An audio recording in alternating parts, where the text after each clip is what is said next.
Hello, all you hardcore boxing fans out there. How are you doing? It's Russell here from Porky's Corner, the biggest gob in sport. I say the things on here that nobody else dares say. Yeah, that's right, me. We have had a bit of uh, news regarding Terry Marsh. I'm not sure if it's genuine or what, or if somebody's acting on Terry Marsh's behalf, but I think it's probably best off that uh, Terry Marsh puts something out on his channel saying that it is somebody who is acting on behalf of him, or he says it himself. But you're welcome to come on here if you want. If not, and it's a mess about, the simple thing is, fuck off. I ain't got time for messes. All right, I had this a few years ago when I went to interview Alan Minter before he passed away, and it was a long way to go, Kent, and to find out that it was a hoax. So it is what it is, but that's what you get with social media.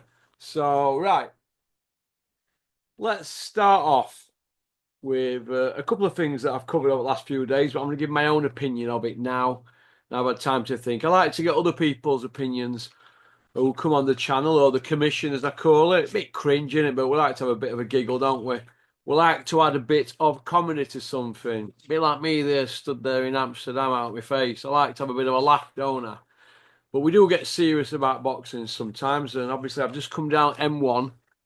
I've just seen the old big billboard near Tibshell Services of Daddy Fudd, aka Johnny Fisher Senior.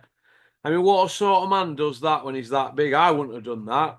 But I can understand why he wants to do that. He wants to get his son a few quid, sell some tickets. It's all cringe, though.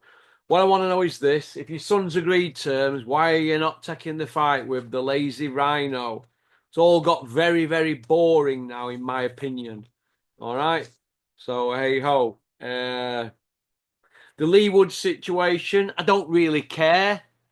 Really, to be honest, I've had a good think about it last night. Why should I care if Lee Wood's serving a silent ban or not? He don't pay my bills or sort my kids out what they need, does he? Or put diesel in my car or MOT my car? No, he don't. If Lee Wood's tested dirty, and as people are saying behind the scenes, but we've no proof of that. But if he's allegedly tested dirty, and Josh Warrington and his fat dad with all skin hanging off his body, and they knew about it, and they signed a non-disclosure to not say out on strength for getting out on a Wembley show and other fights down the line. If that's true, well, they're all idiots, aren't they? But Josh Warrington ain't going nowhere. He doesn't do hardly any tickets at the moment. They just want to pick up crumbs now because he's hardly going to go and get a job, is he?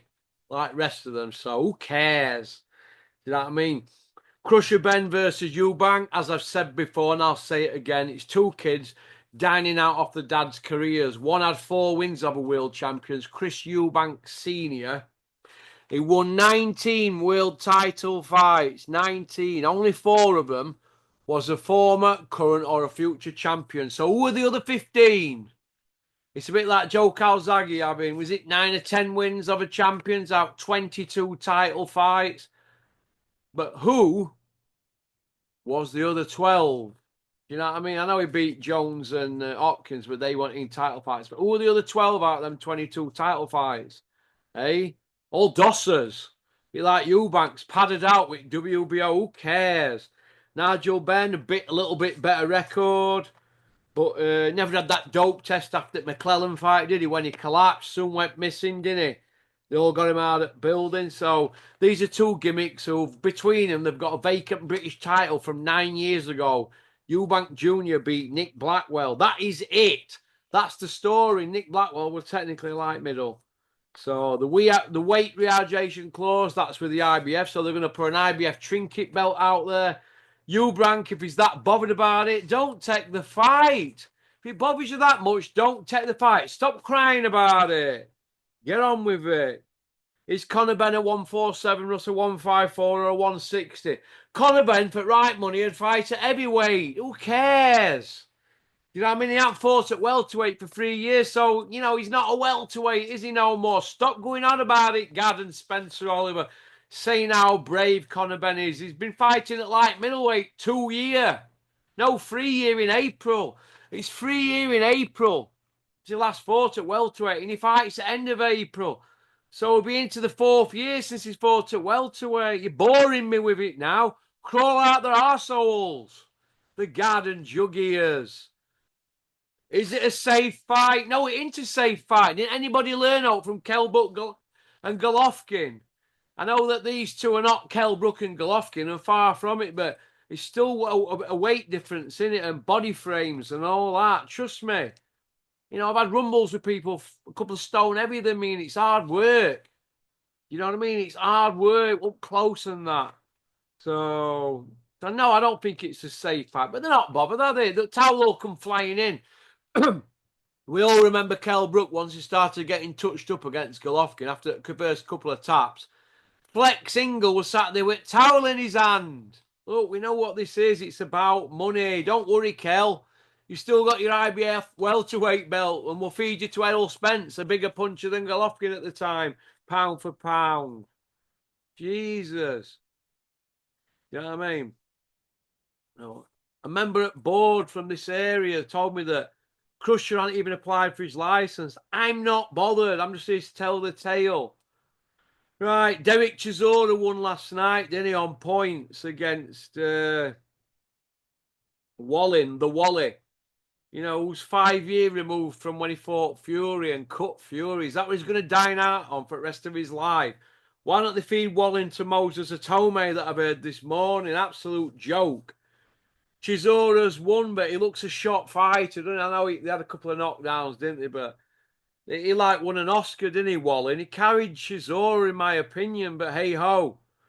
You know, that were an IBF eliminator, the final IBF eliminators, Bakoli and Jagba.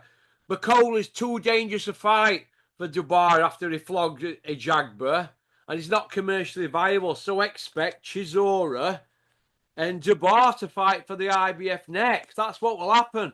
They'll write a script saying Don Charles were like a dad and he trained Chisora years, even though he got sacked with it 6 or 7 times, didn't get paid loads of times. You know what I mean? Absolute joke of a man, Don Charles. I'm proving it with that. Imagine your wife leaving you 6 or 7 times for another man and you keep taking her back. What a brass Don Charles is, but who's going to tell him that? Who's asking them questions? I saw Coogan's interview with Dylan White. How boring was that? How boring. Who cares if Dylan White fights Joyce next or whatever? 2-shot fighters. Nobody's asking Chisora if he's serving a silent ban. You know what I mean? Bricktop going on about Indian summers with Chisora. So what? 13 years ago he fought Vladimir's brother Vitally. Got knocked about. People said he was shot then. 10 years ago, he fought David A. They said he was shot then. 8 years ago, he fought Caballel. They said he was shot then. I know he went distance with Caballel and Vitally, but he didn't with David A, did he? And they've dug him up. You know, keeps losing, doesn't he, Chisora, and scraping and hanging in there. He's taking punishment. Nobody cares for him. He's stupid. He's got an head like concrete, but it's all like putty now. Holding Spencer Brown's hand at the end of the ring were embarrassing. Chisora used to slag him off to death a few years ago. When Mickey Fio and me were trying to get a fight on with Big John Fury, used to hammer Spencer Brown, then hammer him. But now he needs him to get to Turkey to Riyadh money. They all want to hold hands. I want to hold your hand. All roads lead to Saudi. It's embarrassing. Absolutely embarrassing. David A talking comebacks. It's boring. Oliver McCall coming back. That's boring. Mickey Fio says him and Joe Egan, it's a done deal. They're going to fight Judgment Day. Who's going to put the money up for them to fight? They're not going to fight for no. What are they going to do? Sell 100 tickets in a working men's club? It's boring. Joe can't even turn his shoulder. They just want paying. Misfits are not interested in it. I've heard back. Are you telling me they're going to put that on in Saudi? 2 men in the 60s with criminal records. Do me a favour. Joe's just looking for a move around. He'd sell his arsehole for right money. He was eating a full English the other day with a takeaway man. That's what these is about. These men just want PR. They don't want to fight. They just talk about fighting. My God. I don't even recognise the sport anymore. March 7th, Sky Sports have got 4 women fights on. They don't want Savannah Marshall on there. Why is that? Because Ben Shalom don't want to work with Peter Fury because he wants to stay in with Bricktop. Bricktop's freezing them all out to do with Peter. That's what's going on behind the scenes. If not, why is Yui not getting a fight? He's only 30, 29-2 his record. He was robbed against Parker. If not, why not? Get Savannah on that show, Ben Shalom, a.k.a. Adrian Mowell. You little weasel, doing as you're told behind the scenes. Should we have 2 or 3 minute rounds for women? Well, they're crying about money all the time. We want 3 minute rounds.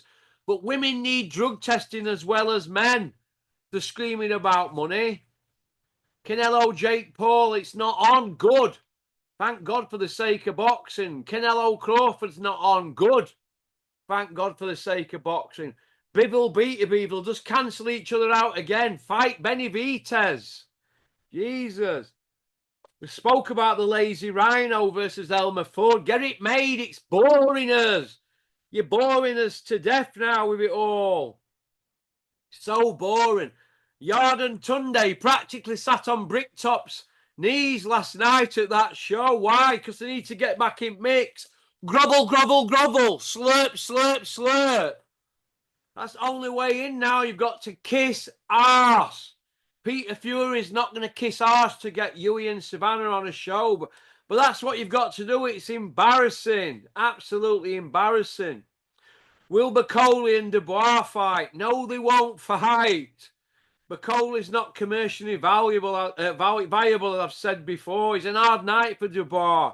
It'll be Del Boy and Dubois. Get ready. I keep saying it, but watch it happen. You know, put Moses Atome in with Bacoli. He'll fight anybody, he says. But then again, Elmer Fudd says he'll fight anybody in his agreed terms to fight the Lazy Rhino. But why is it not being announced? It's all boring. Boring me to death. Boxing's becoming boring. It's a load of insecure men talking about fighting but not fighting. That's it. I'm out of here. I've got James on at 5 o'clock today. Pop, pop, bang. Go on, piss off.